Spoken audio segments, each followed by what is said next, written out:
السلام عليكم. طبعا الفترة اللي فاتت ما كانش فيها أخبار مؤكدة عن مستقبل عالم دي سي السينمائي، ومفيش حد يعرف أي حاجة عن الأعمال الجديدة أو عن الخطة اللي جاية هيكون شكلها عامل إيه بالظبط، غير الاتنين دول جيمس جان وبيتر سافرين. ده لأنهم شغالين على الخطة دي دلوقتي، وعشان كده ما كانش فيه أخبار كتيرة الواحد ممكن يتكلم عليها الفترة اللي فاتت، وعشان كده برضو التفاعل قل جدا على القناة لحد لما طلع المدير التنفيذي لورنر براذر ديسكفري ومنقذ القناة ديفيد سازليف بتصريحات مهمة جدا. وده اللي هنتكلم عليه مع بعض النهاردة: مستقبل باتمان في العالم السينمائي، فيلم مان اوف ستيل 2، والشخصيات الجديدة اللي هتظهر في خطة ال10 سنين اللي جاية. كل ده وأكتر هنتكلم عليه مع بعض، بس قبل ما نبدأ اتأكد إن أنت مشترك في القناة وفعل جرس التنبيهات عشان يوصلك كل جديدنا، وما تنساش اللايك الجميل عشان ده فعلا بيساعد. معاكم محمد وليد، ويلا بينا نشوف مع بعض مستقبل دي سي ستوديو.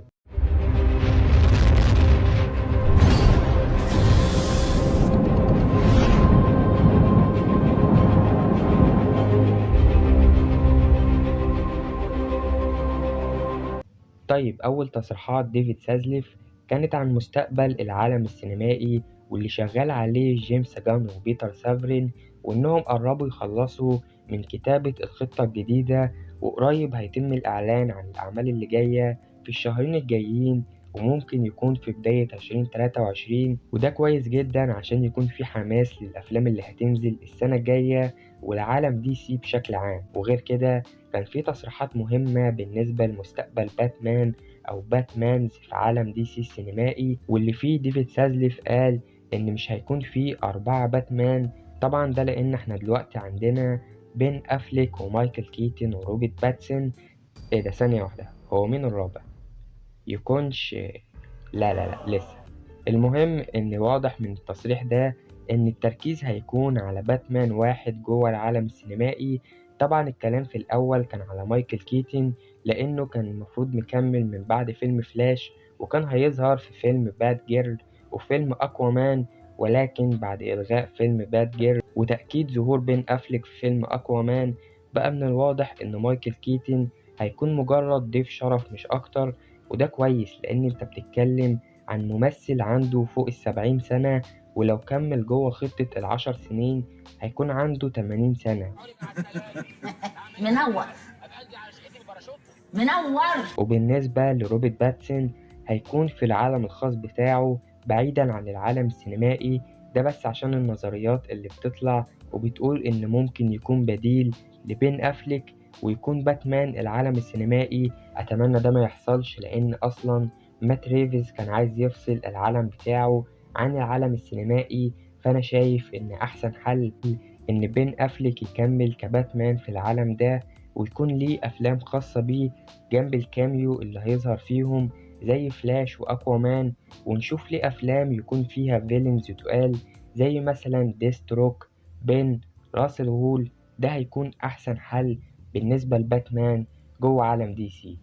وبالنسبة لفيلم مان اوف ستيل 2 اللي لسه مش مؤكد رسميا لحد دلوقتي، ولسه ما نعرفش الأعمال اللي هيظهر فيها، وكان في إشاعات حوالين عقد هنري كيفن مع الاستوديو، ولكن جيمس جان طلع ونفى كل الكلام ده وقال إن مفيش حد يعرف اللي بيحصل جوه عالم دي سي دلوقتي غيره هو وبيتر سافرين. وغير كده إيمي آدمز كانت اتكلمت عن عودة هنري كيفن لدور سوبرمان في مقابلة ليها، وقالت إن هي متحمسة جدا ليه.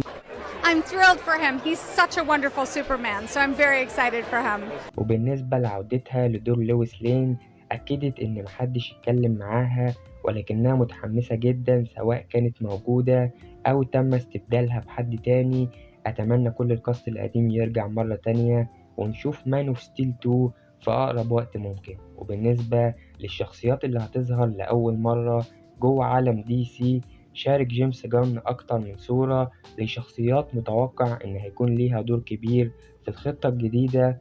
أول شخصية معانا وهو لوبو، واحدة من أفضل شخصيات دي سي كوميكس، وفي كلام إن اللي هيلعب الدور ممكن يكون جيسون موموا، وهو أكتر واحد لايق عليه الدور. ولكن جيسون موموا بيلعب دور أكوامان أوريدي، وهيكون صعب إن هو يلعب دور شخصيتين في نفس العالم. أي نعم هيكون شكله متغير، ولكن في اختيارات تانية كتير، وأتوقع إن احنا هنسمع قريب عن الممثل اللي هيلعب دور الشخصية دي، ده لأنها شخصية فعلا مميزة، وده هيكون ظهورها الأول بره الكوميكس. فأتمنى إنهم يختاروا الكاست المناسب. وتاني شخصية معانا وهو مستر تريفيك، شخصية ما ظهرتش قبل كده غير في الأروفيرس وفي مسلسل آرو بالتحديد، ولكن ما كانش أحسن حاجة. يعني أتمنى إنهم يستخدموه بشكل أحسن جوه العالم السينمائي. شخصية ذكية جدا، وأتوقع إن هيكون ليه دور كبير مع الجاستس ليج، ولكن لسه مفيش أي تفاصيل عن الكاست بتاعه.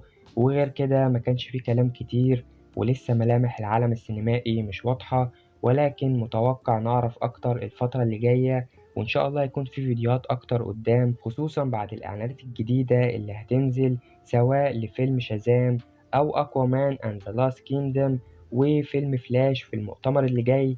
فخليك جاهز. وبس كده، ده كان كل اللي عندي. هسيبكم مع سؤال الحلقة: تتمنى إن فعلا روبرت باتسون يكون مكان بين أفليك في العالم السينمائي ولا لأ؟ وبس كده، ده كان كل اللي عندي النهاردة. لو عجبك الفيديو ده وعايز تشوف فيديوهات أكتر، ياريت تتأكد إن أنت مشترك في القناة وفعل جرس التنبيهات عشان يوصلك كل جديدنا. وما تنساش اللايك الجميل عشان ده فعلا بيساعد. كالعادة كان معاكم محمد وليد، أشوفكم على خيرة الله في الحلقات اللي جاية. سلام عليكم.